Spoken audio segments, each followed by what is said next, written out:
Well, Australia's economic recovery could be slower than first anticipated, with Victoria's second coronavirus wave prompting widespread health setbacks as well as the demise of the nation's record run of headline GDP growth. Joining me earlier tonight to discuss the best case scenario for coming out of this pandemic was Chief Executive Officer of Deloitte Australia, Richard Deutsch. What's happened in Victoria is a setback, there's no question, and I would say it's impacted the psyche of all of Australia, and irrespective of where you are in Australia, we feel for our Victorian colleagues.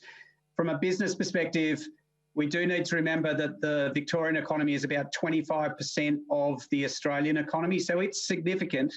But I think to your question, best case scenario here is that the very strong restrictive measures that have been put in place for 6 weeks work, that we get the infection rates down to a rate that is deemed to be acceptable, and that we can reopen, and that we don't see any contagion effect into any material contagion effect into New South Wales or other states. That would be the best case scenario. Richard, there's been speculation that JobKeeper may be extended beyond March next year, particularly for a state like Victoria. Do you think that is good policy? Yes, I do. I think that, well, let me caveat that. I think what the government has done to date in extending JobKeeper out to the end of March and in providing some specific support to Victoria during this additional spike and crisis, that's really good policy. And I think that's one of the reasons that you're seeing elements of the economy hold up. I think that we're all hoping by the time that we get to the end of March that things look considerably better, and that I would assume that the government therefore would believe that they could start easing up and easing back on elements of JobKeeper, if not all of it. But I do think at the moment that the government's support is critical to confidence, and I can't speak to the government and I won't, but I would expect that if we're in a delicate position at the end of March, then I think the government would recognise it would need to continue to support elements of business. Richard, the All Ordinaries is sitting beyond 6,000, beyond the 6,000 mark. Now, you know, it's company reporting season, and of course we've seen a big impact on the bottom line for a lot of economies, but the overall health of the economy seems remarkably resilient considering what's been going on. Are you confident that as we come out of this incredibly challenging period, that the fiscal status of this country will start to get back to that sort of post-COVID renaissance period? Yeah, look, Peter, nobody can predict what's going to happen, but I would say I'm cautiously optimistic. If I went back to what I said before, we have 75% of the Australian economy in a very different place to Victoria right at the moment, and everybody is trying their best to reopen and to stimulate additional business activity.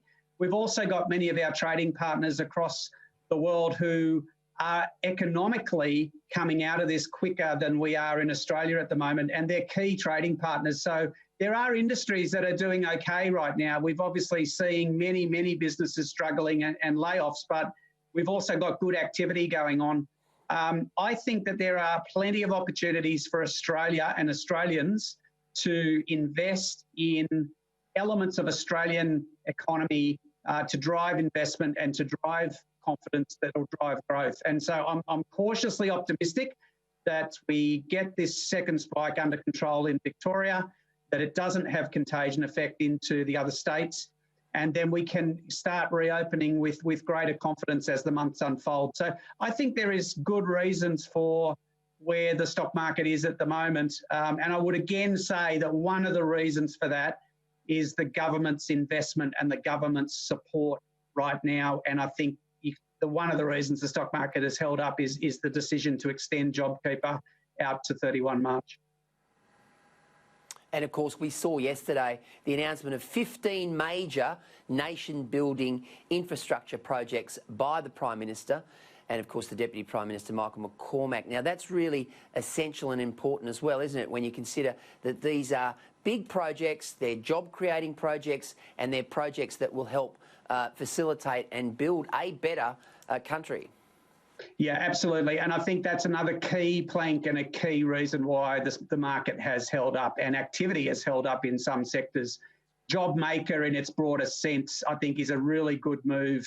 And that as a combination of impacts that the government has had is what's making a difference. And I think infrastructure spend for Australia right now is one of those things we can take responsibility for and get done. And actually, as I've said before, use COVID as a catalyst for change, which will positively impact regional and rural Australia as well.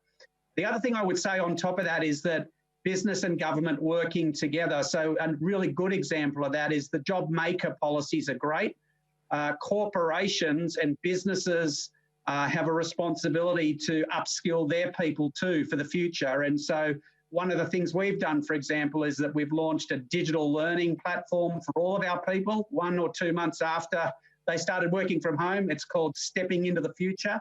And the whole idea of that is to credentialise our people for the work of the future while they're working remotely from home. And I think business and government working together like that is another reason why I'm really cautiously optimistic for the future. See, that's the sort of innovation that I think most Australians would really embrace, Richard. I think that's really good stuff. Trade diversification. Now, there's been a lot of talk about our over-reliance on China, whether it comes to tertiary education, whether it comes to, our exports around beef and wine and barley and so forth. Now, they've imposed certain sanctions, and there is a strong belief, certainly within National Cabinet, that we need to somehow wean ourselves off that particular relationship with China. How important is it for diversification in trade in coming weeks, months and years? Yeah, look, I'd say a couple of things on that. First thing I'd say, Peter, is that irrespective of the geopolitical situation and the posturing from governments, I'm not going to comment on that. What I would say to you is that the business relationships between China and Australia remain very strong and very active. And yes, we have seen some things at the margin that are deeply important to those industries and those individuals impacted. But in its broadest sense, trade between the two nations continues to be very strong. And I see that firsthand in my business and also the clients that I work with. Having said that, the way the analogy I would use is that just like any business continuity plan, you need to look at your different supply chains and you need to look at diversification to ensure that you can manage whatever comes, and who could have predicted what was going to come this year. So I think a lot of organisations are looking at their various sources along their supply chain, and they're saying, you know what, from a business continuity perspective, it wouldn't hurt to diversify a little bit more than where we currently are at the moment. That's just good business. And I think that, again, COVID's been a catalyst for a relook at some of those aspects. And just finally, Richard, how important is America when it comes to the Australian economy and the way in which we do our business? Because, there's the old saying, if America sneezes, Australia gets a cold. Going forward, how important is the post-COVID recovery in the United States? Well, the relationship with the US is incredibly important to Australia, and the US will continue to be an incredibly important trading partner. What I would say, though, is that my Deloitte Access Economics people continually tell me that the number one measure for the recovery of the Australian economy are the health statistics. And as we started this interview, I'm very cautiously optimistic that we can get this spike in Victoria under control and that we can start taking matters into our own hands in driving activity in Australia through infrastructure, through purposeful investment in manufacturing, like the space industry, for example, and that we can generate a lot of activity within Australia, no matter what's happening around us in the world. And it won't be the solution to everything, but it will mitigate any aspects if other nations continue to have some issues with the crisis for a period of time. So that's where I think we should be focusing to make sure that we can do whatever we can that's in our control.